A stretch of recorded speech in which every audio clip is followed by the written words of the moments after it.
Music is usually the place that I run to first. A song can shift the atmosphere for me just like that. I do it because no matter what's going on, music is my outlet.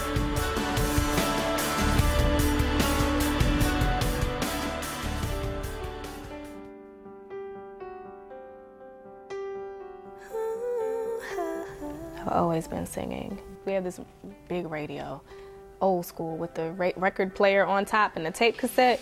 I would sit by it and you could hear me as a young child humming the melody to stuff and being accurate with it before I could really say the words.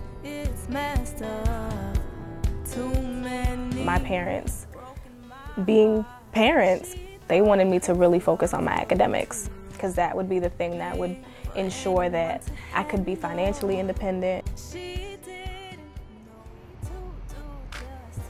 For a long time, I settled in my mind that I was just gonna do the career thing, the 9-to-5 corporate America. That was what was expected of me based on my academic achievements. A professional career in music didn't seem realistic. At the same time, deep down inside, I always knew that this is where I would end up.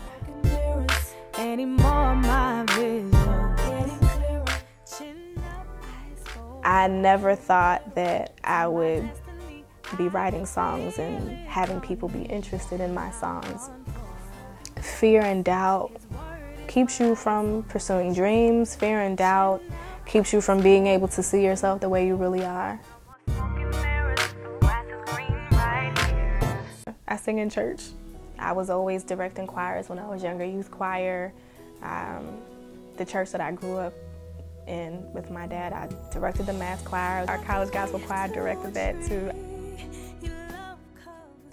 I recognize that what I do and how I do it is not by my own means.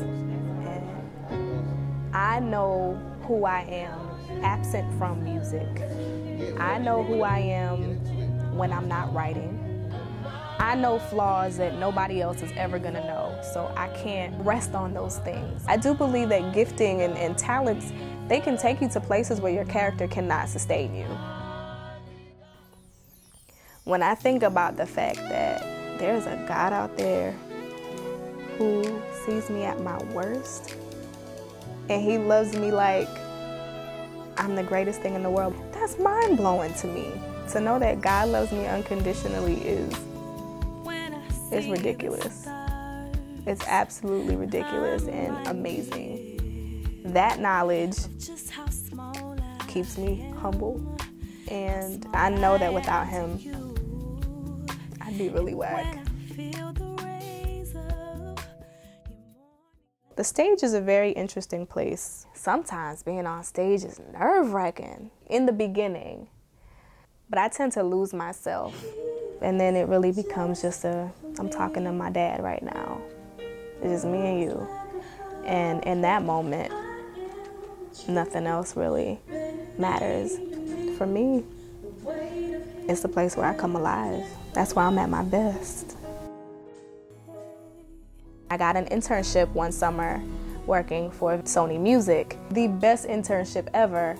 I worked with incredible people, got to meet artists that I had listened to my whole life. I decided at the end of that summer that I was gonna find a way to make it happen. So I made a decision and I committed to it, and as soon as I did that, things kind of started falling into place. I just released a CD with 4 songs on it that I wrote and helped produce. The response has been overwhelmingly supportive. That was the first time that my mom actually heard any of my original music. Now she's pushing CDs harder than I am. So right now I'm writing, we're getting right back into the grind. We're definitely gonna bring this music to the world. That's not an option, that's just what I have to do. There are more people that God has for me to reach through the lyrics that he puts inside of me. It's become a mandate, like almost as if I hear God whispering in my ear, I gave you this voice so you can give it back to me. Even if you don't like what it sounds like, I love it. So sing to me.